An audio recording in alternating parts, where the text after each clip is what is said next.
Welcome back to One Winning Pod. We're here to discuss a really big matchup for the Ravens. It might not be an AFC game. It might not be, divisional, but I think it's going to be one of the biggest tests that the Ravens have this year against one of the best teams in the league, the Lions. And we're super honored to have All-Pro Glover Quin on the show from the Bleav in Lions podcast. Welcome.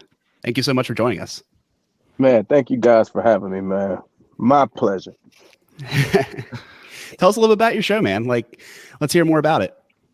Man, you know what? I'm on the podcast Bleav in Lions with my co-host Jack Kavanaugh. And I mean, you know what? I would probably have to say he's the host. I might be the co-host. You know what I'm saying? He does a lot. He does all the work, man. I just get on there and talk my talk and have a good time with it, man. He's a great host. And we talk Lions. You know, we preview every game. We do a preview show of the game, and then we do a post-game recap, talking about what happened, what didn't happen, what we liked, what we didn't like, what we expected, what we didn't expect, and we just kind of talk Lions football. So that's really what it is, man. It's a pretty cool show. I try to give a lot of insight from a player perspective. You know what I'm saying? Seeing both sides of the coin, what players are thinking, what coaches are thinking, situational ball, because I like to teach. I like for people to understand the game of football.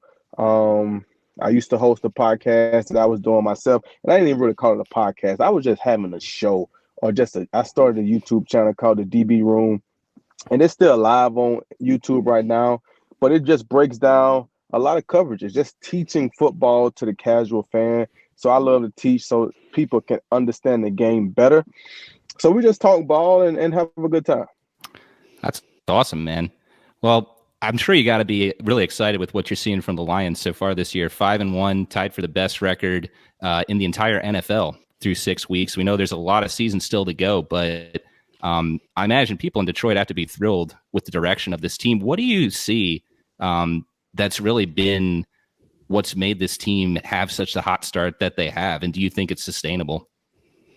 I definitely think it's sustainable. I think what you're seeing is, what Dan Campbell has been building since he got there, what he's been preaching, grit, just hard work, loving to play the game, intensity. That's what you're seeing. And, I think last year they came off the Hard Knocks and they had high expectations, and they wasn't ready for that at that moment, right? And they started out 1-5, 1-6. It took some time for them to get their feet up on them, if you want to say so.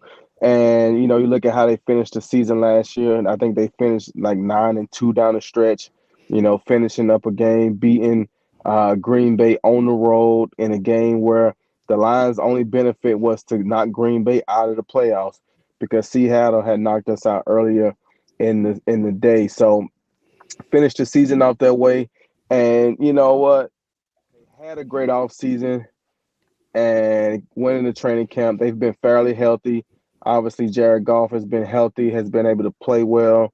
David Montgomery just got banged up a little bit, but hopefully Jahmyr Gibbs will be coming back. They got a plethora of wide receivers. They drafted Sam Laporta, so they got a good tight end. So they got a really good offense. They shored up the D-line, the interior D-line. So, I mean, they're boasting the number one run defense right now. So when you can stop the run, make teams one-dimensional, it just makes it easier to defend the pass.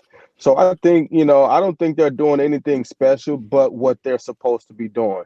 Guys are playing, you can look at that team, and I don't know if defensively you will sit here and say they have a superstar outside of maybe Aiden Hutchinson, right? A lot of those other guys are just guys, but they play hard, they play well together, they communicate well, they play fast, and they've been effective. You look offensively, I mean, who would you call the superstar? Yeah, Amon-Ra St. Brown catches a lot of passes for them. He's a critical part of the offense.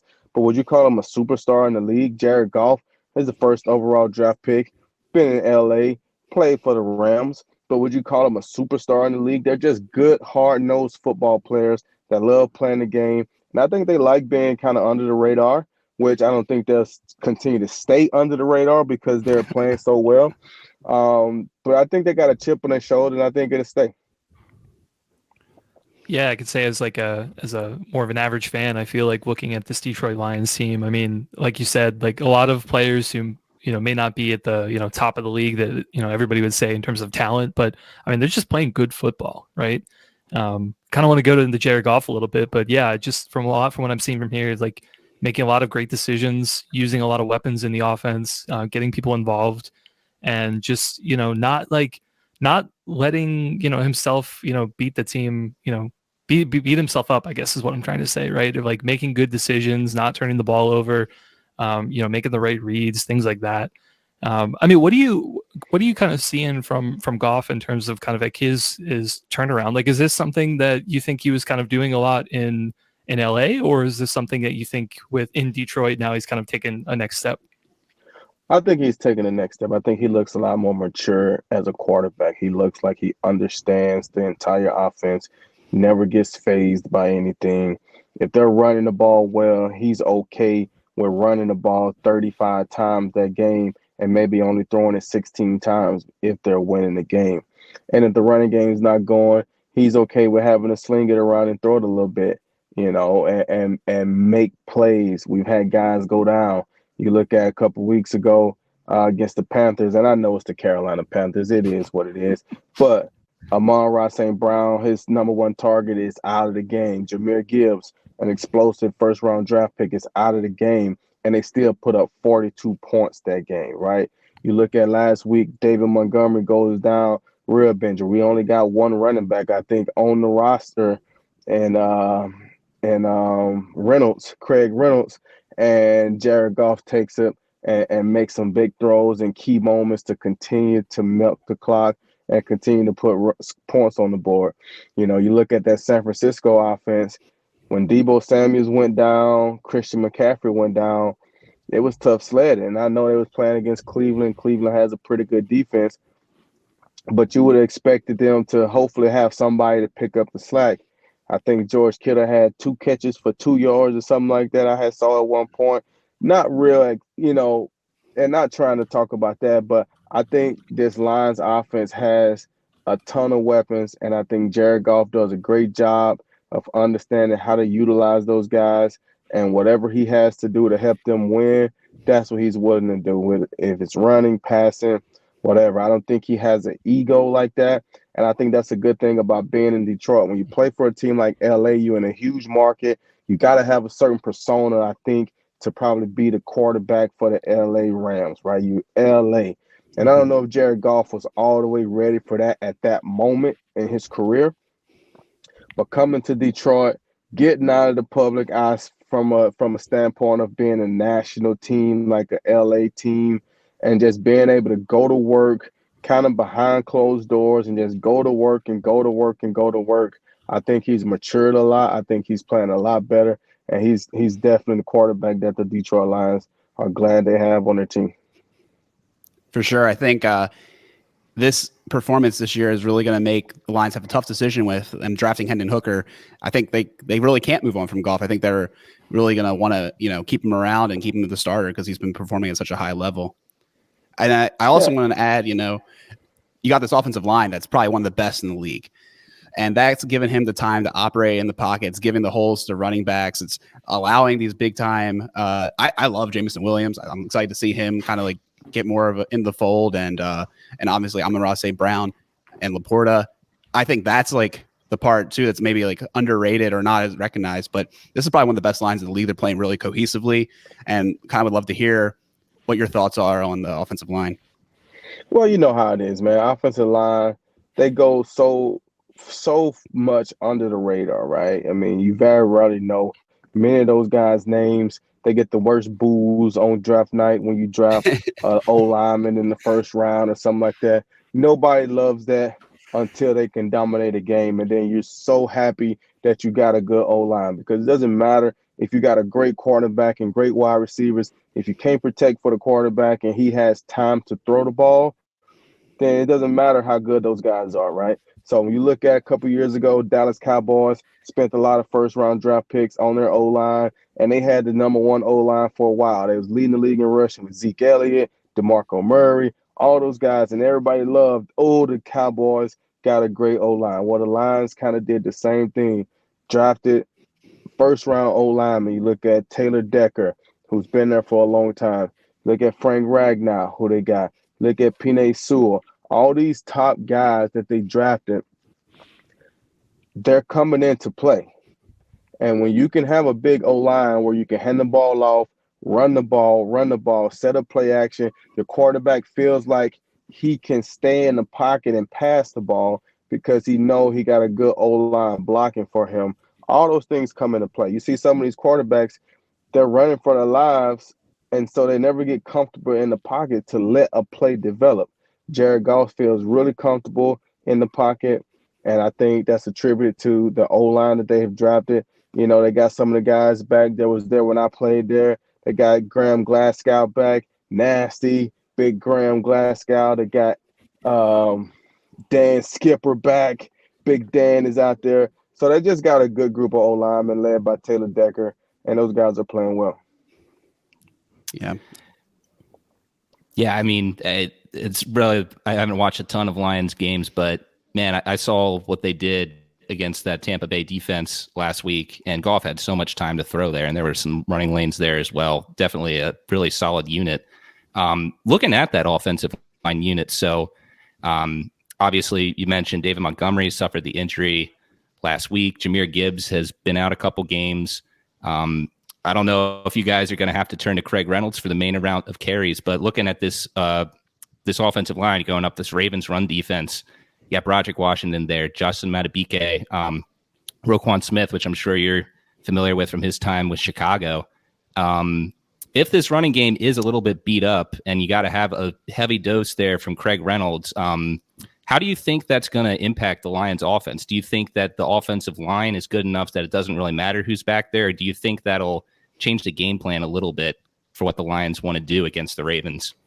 Well, I think football is the ultimate team game, and that's really what I think. And so what I mean by that is a lot of it has to depend on, hey, this is what the game plan is for us offensively, but it also depends on how we play defensively.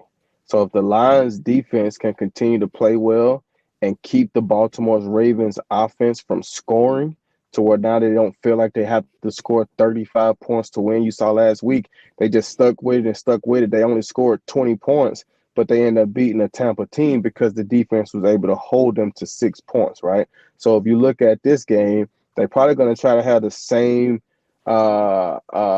game plan, especially when you're going on the road. You want to try to play defense and live with your run game and let that open up things in the pass, play action, and things like that, right? So as long as the Lions defense can keep them close, I think they'll stick with the run game with Craig Reynolds. You know, even if they're not having a lot of success, they're going to keep going to it as long as the game is not getting out of proportion.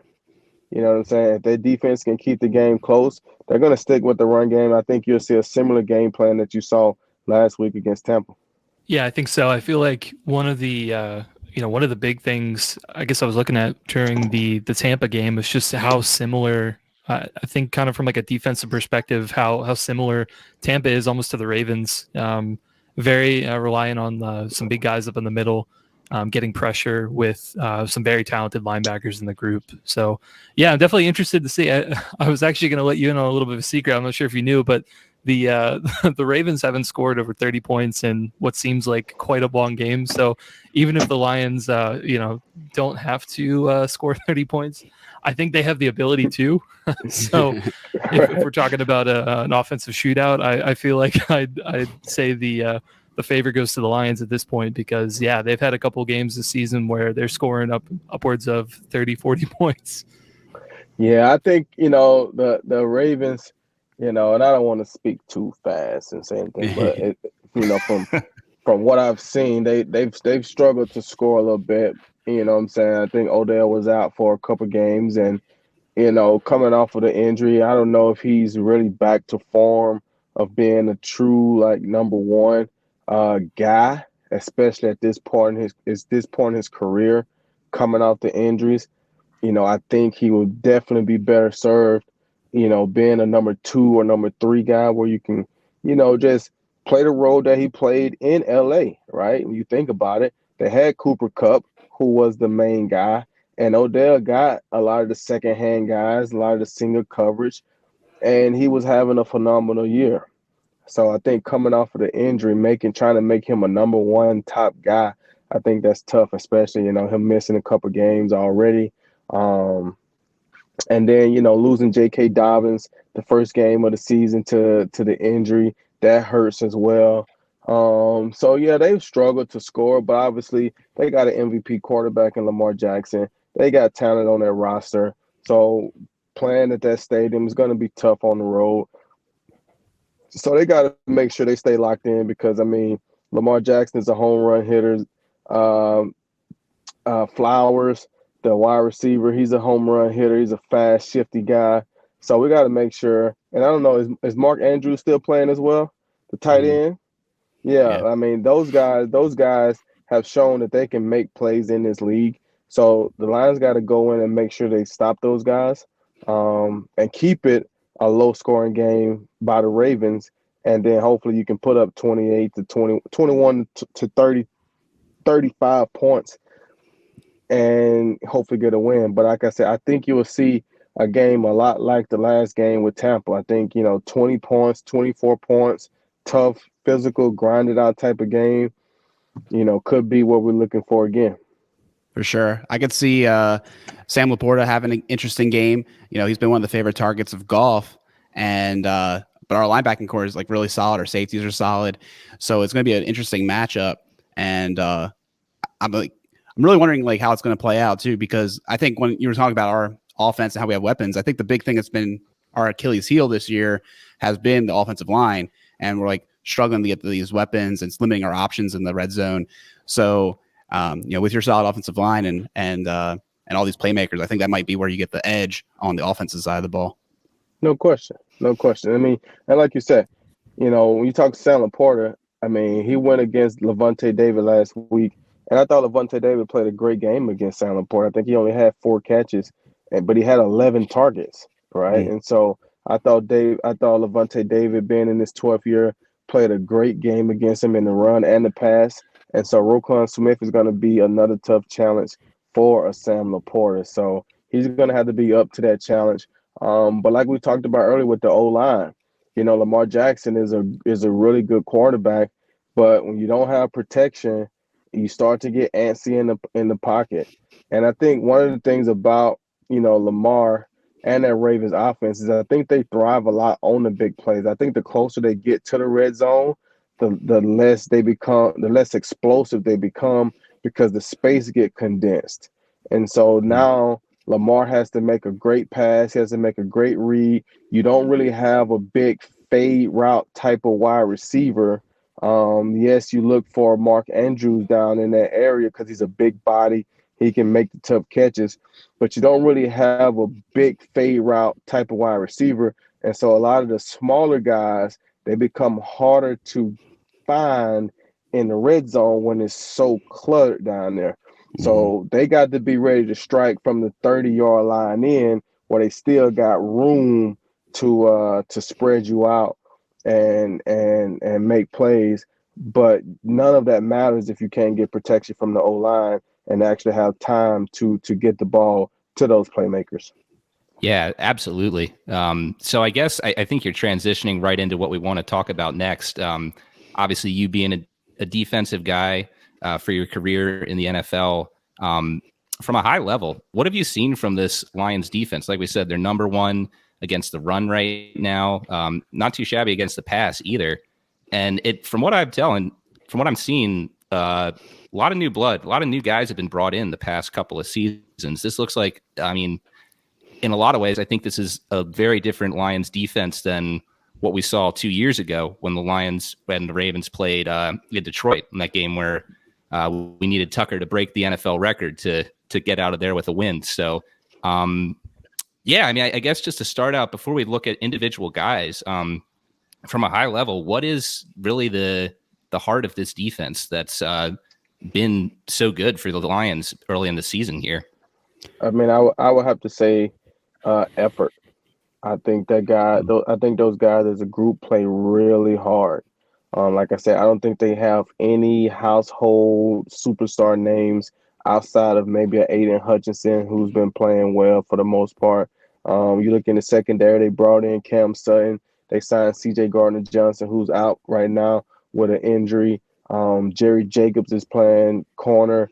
You know, Tracy Walker is playing at safety. They paid him a couple years ago, but I don't think none of those guys are. None of those guys have been Pro Bowl guys. They're not household big time names. They just play really well together. You look at the linebackers, Alex Anzalone, he plays off pure effort and determination. He's not this big gung ho linebacker. He just plays hard, he plays fast, and he's disruptive. You look at Jack Campbell, first round draft pick, kind of the same thing.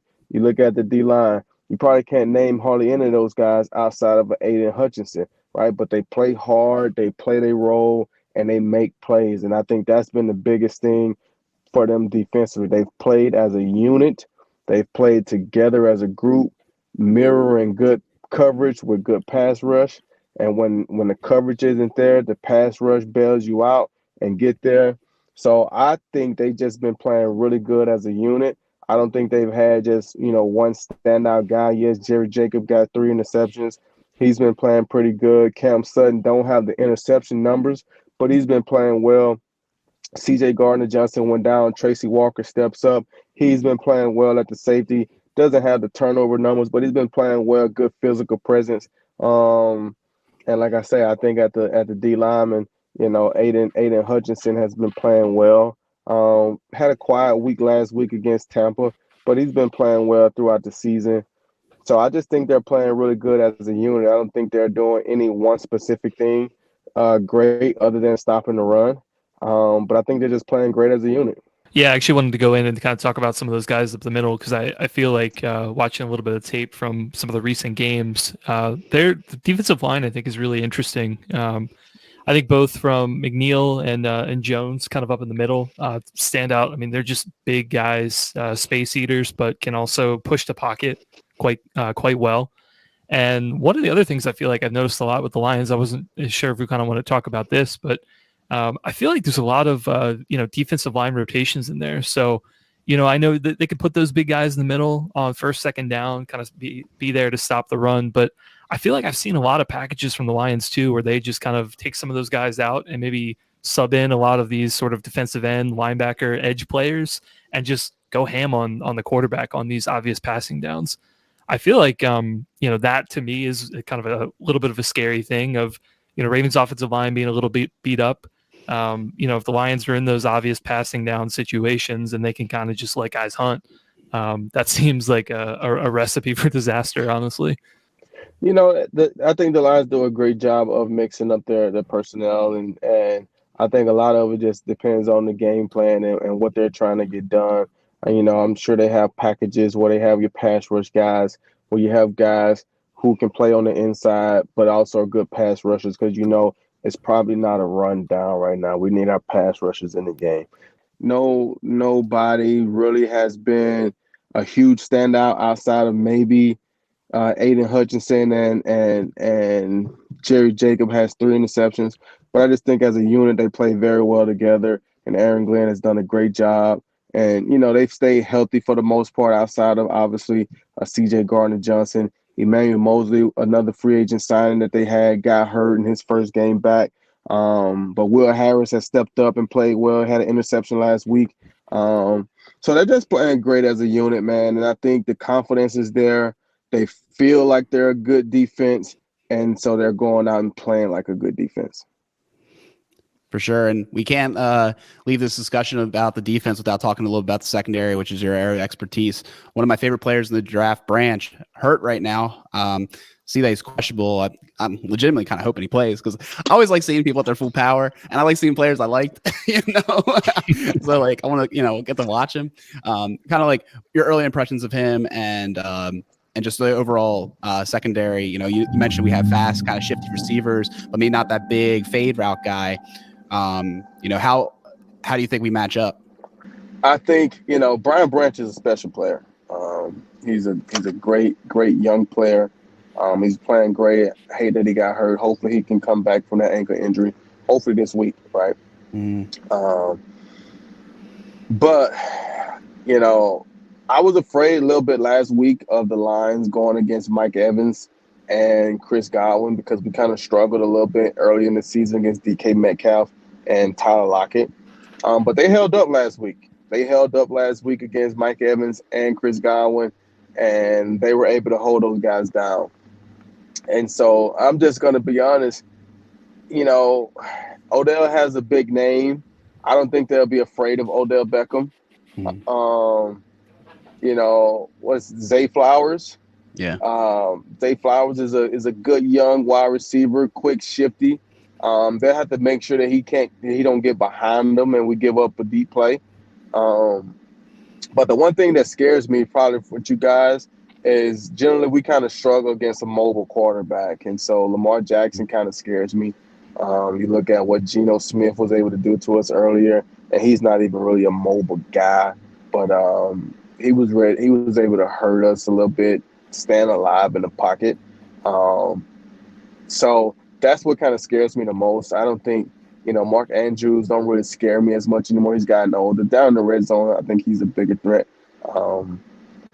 But I don't know, and, you can please forgive me if I'm missing out on some guys, but I don't think they'll fear anybody from the Ravens receiving core.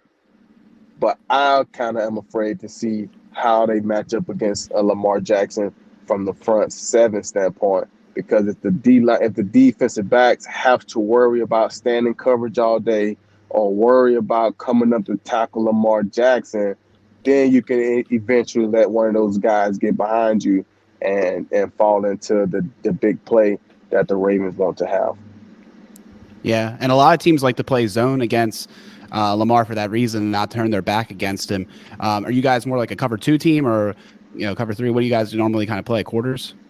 I mean, we're going to play a little bit of everything, you know what I'm saying? Their game plans have really changed week in and week out. I think you're going to see the man-to-man. You're always going to see those things. You're going to see some quarters, and you're going to see some cover 2. You're going to see a little bit of everything. And I think it depends on how they want to attack the Ravens. And like I say, earlier in the year, we played Seattle, and we ran a lot of fire zone, looked like cover 3, and we didn't let our pass rushers get after Geno Smith. And so if the Ravens are having trouble blocking with the O-line, I don't think we'll do a lot of that. I think you'll see a lot of man coverage, especially if they don't fear the wide receivers. You'll probably see a lot of man coverage, but you're going to have that's going to put a lot of pressure on the linebackers and D linemen to get to Lamar Jackson. We can't have him running free.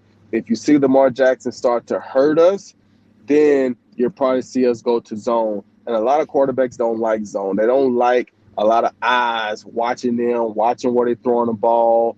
You can see them when they take off running, and you can see them when they throw the ball. So if they're having trouble stopping Lamar Jackson, look for a lot of different zones to kind of mix it up but get some pressure on them. But I don't think you'll see the cover 3 fire zones. All right, so now we're going to go into the section of the show where we do a score prediction and a bold prediction for the upcoming game. But before we do that, Glover, I do have a question for you. As someone who did play the Ravens a couple times in your career, as a guy who's a defensive back, I do have a question for you, and we won't be offended whichever way you say. Elite or not elite? Joe Flacco. Not elite. He's good, but I wouldn't call him elite. Yeah. No, that's fair. I was expecting you were going to say that. He's a really good. He's a good quarterback. Yeah. I actually intercepted Joe Flacco when I was playing in Houston. Very good quarterback. Yeah, that's right. Yeah. That beat down the Super Bowl year, right? Yeah. Joe Flacco was a good quarterback. Definitely a big deep ball thrower. I just can't call him elite. Who was the toughest quarterback you played against? For me, obviously when I was young in Houston, playing against Peyton Manning twice a year was difficult. Then I got to Detroit. Obviously, Aaron Rodgers is really good. I always had trouble, even though I made a lot of plays off this guy. Drew Brees was really good. He was hard for me to read. Even though I made a bunch of plays on him, I had to be really on my A game with Drew Brees. And then Tom Brady was good too. Those were probably the toughest guys. But, I mean, those are the normal guys that you Right, would consider tough, right? Anyone who people might be surprised was actually a little difficult to play against? Nah. No. I appreciate the honesty, man. Yeah, Just like spoken like a true DB. Like, nah, I'm good. But I don't take anything away from those guys because those guys are really good. You know what I'm saying? No, like sure. all these quarterbacks are really good. You know what I'm saying? The way they can throw the ball, they're really good guys. They're really good players.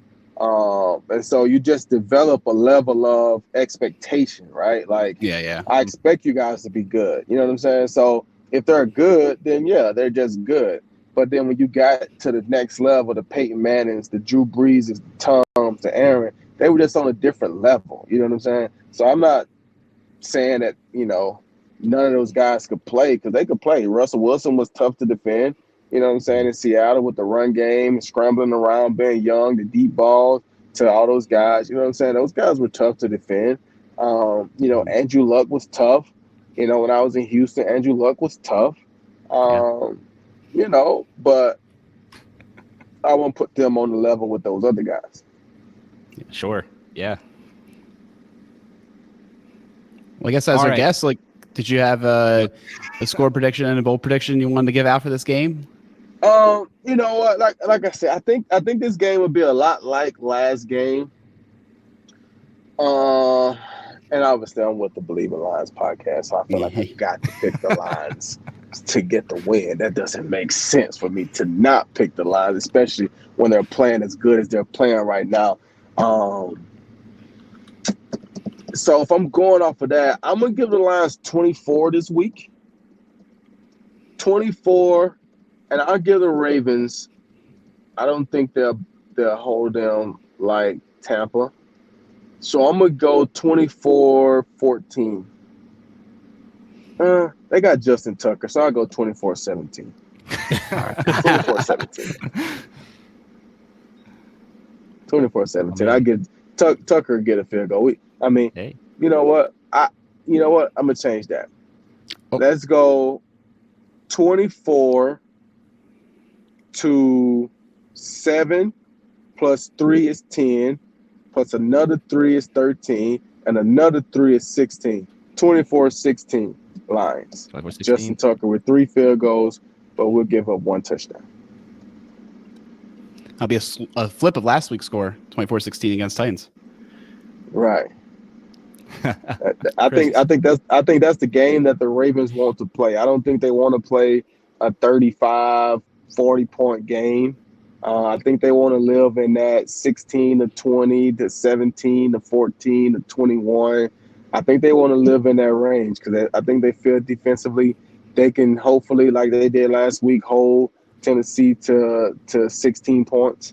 And, I think they feel like they can get a couple touchdowns. And with a guy like Justin Tucker, you should be able to get 2 or 3 field goals a game. So I think they feel like they can score 17 to 21 points a game and hold you to 14 or less. And so I think they liked that score last week. I just don't know if they can hold the Lions to 16 points.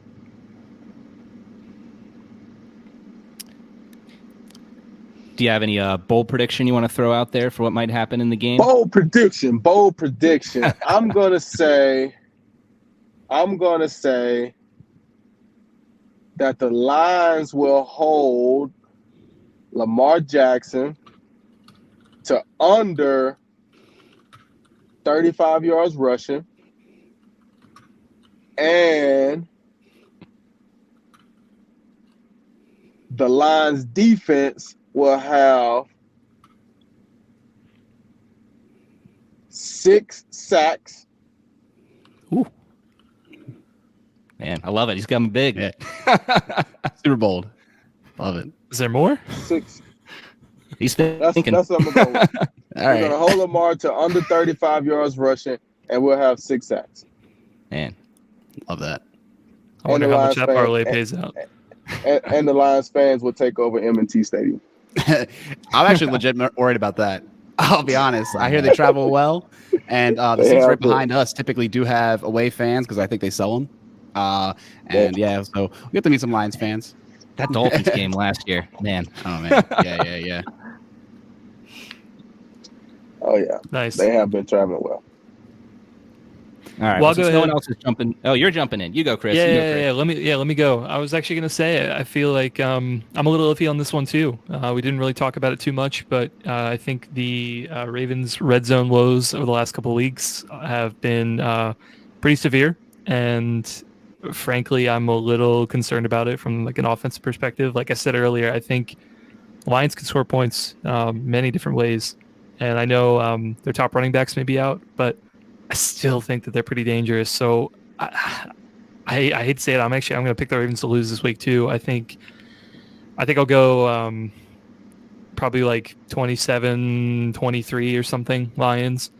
My bold prediction though, I will say, I like Marlowe in this game. I think he probably will be matching up wherever St. Brown is going to go. I feel like the Ravens would try to move him around a bit because he can be in the slot, he can be on the outside. I'm going to say Marlowe gets a turnover. I don't know if it's a fumble or an interception, but I think he's due for a play. It's going to be a tight game. I think that both these teams are pretty evenly matched. That said, I think something that we do have an edge here is Justin Tucker's leg. Riley Patterson, looking at his stats, has been a very accurate kicker inside of 40 yards, but above 40 has had some struggles. And we know that Justin Tucker's had some big kicks against Detroit. I don't think we're going to see a record-breaking one this game. First off, odds of that are low, and plus this will be outdoors, not indoors. So I could see this game going either way. What's tough to predict here, if the Ravens lose the turnover battle, I think you can forget this game. That's going to be a Detroit win. They're going to need to take care of the ball, win time of possession. I think they can do it. I wouldn't be shocked if this game went either way, but since Chris couldn't pick the Ravens to win, I gotta show some pride here because Glover came in really hard. I'm going to say 20-17 Ravens. Justin Tucker wins it on a kick that probably won't be record-breaking, but he'll get the game-winning kick. And bold prediction, got to give respect to Goff. Like you said, Glover, he's really shown growth here in Detroit. Has not turned the ball over much, but I'm going to say that the Ravens get 2 picks here. I think that's something that is kind of underrated that the Ravens have been doing this year. And, I think we have the guys with Clowney, with Roquan to put some pressure there and maybe have get Goff off his rhythm a little bit. So that's where I'm going to go there for the bold prediction. All right, Alec. Oh man, The Ravens optimist. The Ravens optimist. What are you going to say here? Yeah, it's against my credo to go against, right? But the thing is, like, I think this game's going to be super close. Like, I led off the show saying, this is, a big matchup, a statement win for either team. I think it's going to be huge. I think the Ravens are going to have to be a little bit more aggressive than they were last week. We saw them take a lot of low bets, taking 3 when they were 4th and 1 or like right at the goal line inside the 5. I think they're going to push the envelope a little bit in this game. I think they're going to have to in order to keep up. And I'm going to start with my bold prediction. I like where you're going with this, Peter. I think we're all kind of coalescing around this idea of a need for a turnover. And my specific one was I think an inside linebacker is going to get a pick. And the reason why is because I like Laporta a lot, but I think that's the spot I think they could target. And we also have a lot of talent there. We have, we'll have Hamilton kind of lurking in that area as well. So that's what I like. I think an inside linebacker pick is happening. Score, man, over under 42. Ravens for 3 right now. Ravens favorite 3, so that's basically the home field advantage. I think it's going to be a situation, like you said, Peter, of a 3-point game. I'm going to say a little higher scoring, though, 24-21, which is crazy because we've been so good about keeping people out of the end zone, but I think they're going to find ways in. I think it's going to be scary. But I got to go with my boys. I got to go with the Ravens. But man, Glover, this was an amazing conversation. We learned a lot about the team. We're all high on. I know I always had a crush on the Lions ever since I've been watching them for a couple of years and I had a little bit of a crush. So I had this game circled for a while. It's a big game for the Ravens community too. They're going to have Suggs into the Ring of Honor. So I'm sure the bank will be packed and loud and proud, but please do check out the Bleav Podcast Network. There's a Ravens show with Daniel Wilcox. pretty cool. And of course, whoever was there, I listened to one of your shows earlier today. I thought it was great, and I think you guys are doing something pretty cool over there. Cool, man. Appreciate you guys, man. Thank you guys for having me. Look forward to a great game, man. All right. Thank you, man. That you can find us One Winning Pod at Twitter, One Winning Pod on Threads. Email us onewinningpod@gmail.com, and we'll catch you next week. Go Ravens.